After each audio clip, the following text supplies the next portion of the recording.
الحمد لله رب العالمين والصلاة والسلام على سيد المرسلين وعلى آله وصحبه أجمعين اما بعد. محترم حضرات گرامی، آج کی اس مجلس میں میرا موضوع ہے شفاعت کا بیان. شفاعت شفع سے ماخوذ ہے جو وتر کی ضد ہے، جس کا مطلب ہوتا ہے کسی دوسرے اکیلے چیز میں ملانا تاکہ وہ جوڑا بن جائے. شفاعت یعنی جوڑے کو کہا جاتا ہے. شریعت کی اصطلاح میں شفاعت کہتے ہیں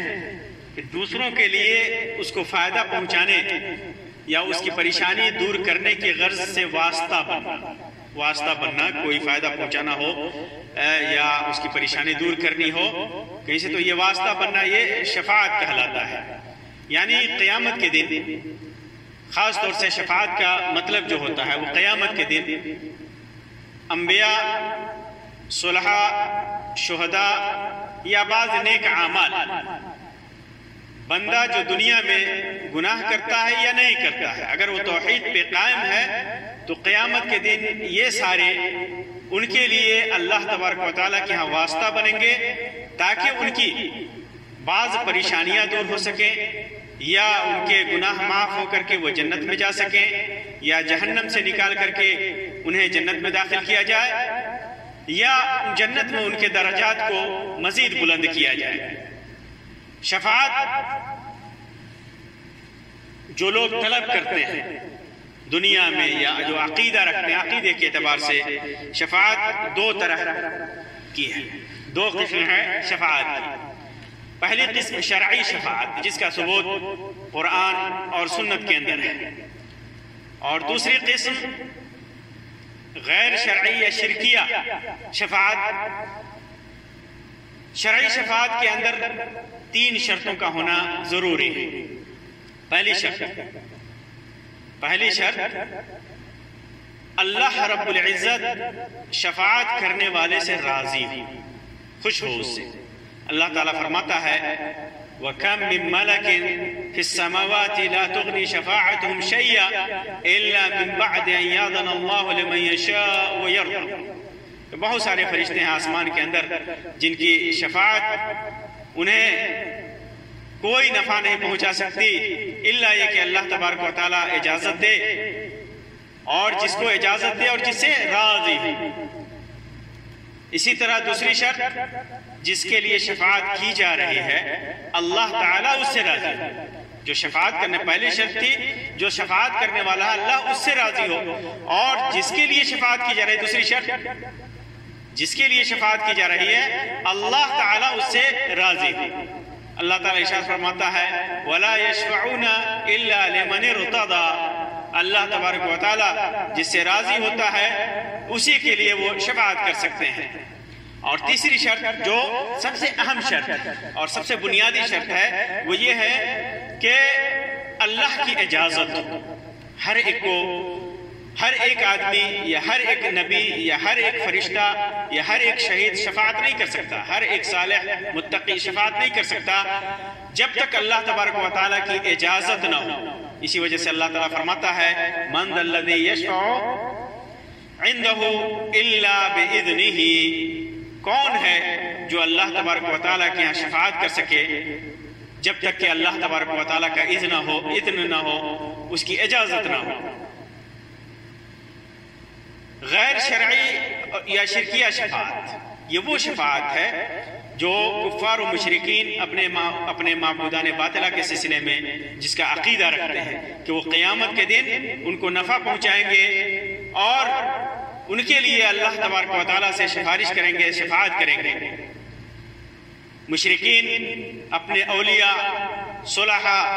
بتوں، پتھروں، درختوں، جنوں اور اپنے گھڑی ہوئی کچھ چیزوں کے سلسلے میں جو عقیدہ رکھتے ہیں یہ غیر شرعی شفاعت کا عقیدہ ہے. اللہ تعالیٰ فرماتا ہے الا للہ الدین الخالص. خبردار، اللہ ہی کے لیے خالص عبادت کرنا ہے، اللہ ہی کے لیے خالص دین ہے. والذین اتخذوا من دونه اولیاء ما نعبدهم الا ليقربونا الى الله زلفا، اور وہ کہتے ہیں، کیا کہتے ہیں، اور جن لوگوں نے اللہ کے علاوہ اولیاء بنا رکھے ہیں وہ کیا کہتے ہیں کہ ہم ان کی عبادت صرف اس لیے کرتے ہیں کہ یہ بزرگ اللہ کے نزدیک مرتبے تک ہماری رسائی کرا دیں گے، اللہ تبارک و تعالیٰ کے نزدیک ہمیں قریب کر دیں گے، اللہ تبارک و تعالیٰ کے ہماری سفارش کر دیں گے۔ ان اللہ یحکم بینہم فیما ہم فیہ یختلفون، کہ یہ لوگ جس کے بارے میں اختلاف کر رہے ہیں اس کا سچا فیصلہ اللہ خود کرے گا۔ اور اللہ تعالیٰ فرماتا ہے ان اللہ لا یہدی من هو کاذب کفار، جھوٹے ناشکرے کو اللہ تعالیٰ راہ نہیں دکھاتا۔ تو یہ جو عقیدہ رکھتے ہیں کہ یہ بت، یہ جن کی عبادت کرتے ہیں، جن کو انہوں نے سفارشی اپنے من سے بنا رکھا ہے کہ وہ ان کے لیے اللہ تبارک و تعالیٰ کے یہاں سفارش کریں گے، شفاعت کریں گے، تو ان کی شفاعت، یہ ان کا عقیدہ شفاعت کا غیر شرعی ہے اور مشرکانہ عقیدہ ہے۔ اس سے واضح ہو جاتا ہے کہ اس قسم کی شفاعت کا عقیدہ غیر شرعی، حرام اور بے سود ہے، بے نفع کا ہے۔ اسی وجہ سے اللہ تعالیٰ فرماتا ہے فَمَا تَنْفَعُهُمْ شَفَاعَةُ الشَّافِعِينَ، کہ ان کی شفاعت کرنے والوں کی شفاعت نفع نہیں دے گی۔ نیز اللہ تبارک و تعالیٰ فرماتا ہے وَاتَّقُوا يَوْمًا لَا تَجْزِي نَفْسٌ عَنْ نَفْسٍ شَيْئًا وَلَا يُقْبَلُ مِنْهَا شَفَاعَةٌ وَلَا يُؤْخَذُ مِنْهَا عَدْلٌ وَلَا هُمْ يُنصَرُونَ۔ اس دن سے ڈرتے رہو جب کوئی کسی کو نفع نہ دے سکے گا، اور نہ شفاعت اور نہ سفارش قبول ہوگی، اور نہ اس کے عوض کوئی بدلہ لیا جائے گا، اور نہ مدد کیے جائیں گے۔ اور ایک دوسری جگہ فرماتا ہے یا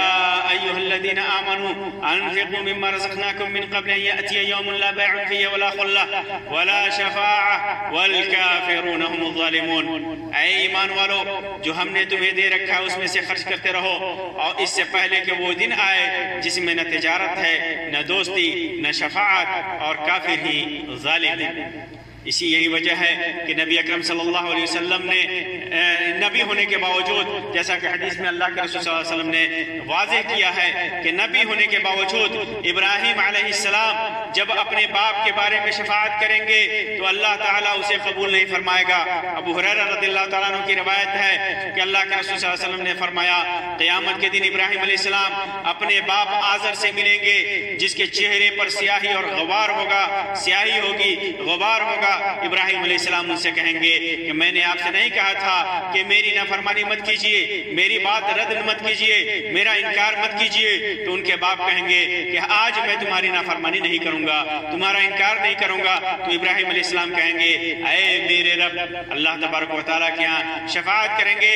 کہ اے میرے رب، تو نے مجھ سے وعدہ کیا تھا کہ قیامت کے دن تو مجھے شرمندہ نہیں کرے گا، تو مجھے شرمندہ نہیں کرے گا، تو نے وعدہ کیا تھا مجھ سے کہ قیامت کے دن مجھے شرمندہ نہیں کرے گا۔ تو آج اس رسوائی سے بڑھ کر اور اس شرمندگی سے بڑھ کر کون سی رسوائی ہوگی جو میرے والد تیری رحمت سے سب سے زیادہ دور ہوں گے ہیں، تیری رحمت سے سب سے زیادہ دور میرے باپ ہیں، اس سے بڑی رسوائی میرے لیے کیا ہے؟ تو اللہ تعالیٰ فرمائے گا کہ میں نے جنت کو کافروں پر حرام کر دی ہے۔ پھر کہا جائے گا ابراہیم تمہارے قدموں کے نیچے کیا ہے؟ وہ دیکھیں گے تو ایک ذبح کیا ہوا جانور خون میں لتڑا ہوا وہاں پڑا ہوگا، اور پھر اس کے پاؤں پکڑ کر کے جہنم میں ڈال دیا جائے گا۔ امام بخاری نے صحیح کے اندر روایت کیا ہے۔ معلوم کیا ہوا کہ جو لوگ غیر شرعی شفاعت کا عقیدہ رکھتے ہیں ان کے لیے کوئی شفاعت نہیں ہے۔ جو کافر ہے، جو مشرک ہے، ان کے لیے قیامت کے دن کسی کی سفارش کوئی فائدہ نہیں پہنچائے گی، کسی کی شفاعت اس کے لیے کوئی فائدہ نہیں پہنچا سکتی۔ شفاعت میں سب سے بڑی شفاعت اور خصوصی شفاعت ہمارے نبی مکرم صلی اللہ علیہ وسلم کو نصیب ہوگی۔ قیامت کے دن اللہ کے رسول صلی اللہ علیہ وسلم آپ کو بلند و بالا مقام عطا فرمائے گا۔ اللہ تبارک و تعالیٰ فرماتا ہے وَلَسَوْفَ يُعْطِيكَ رَبُّكَ فَتَرْضَىٰ، کہ اللہ تبارک و تعالیٰ آپ کو وہ مقام دے گا جس سے آپ راضی ہو جائیں گے۔ تو چنانچہ آپ صلی اللہ علیہ وسلم کو شفاعت کا حق دیا جائے گا۔ جابر بن عبداللہ رضی اللہ تعالیٰ عنہ سے مروی ہے کہ اللہ کے رسول صلی اللہ علیہ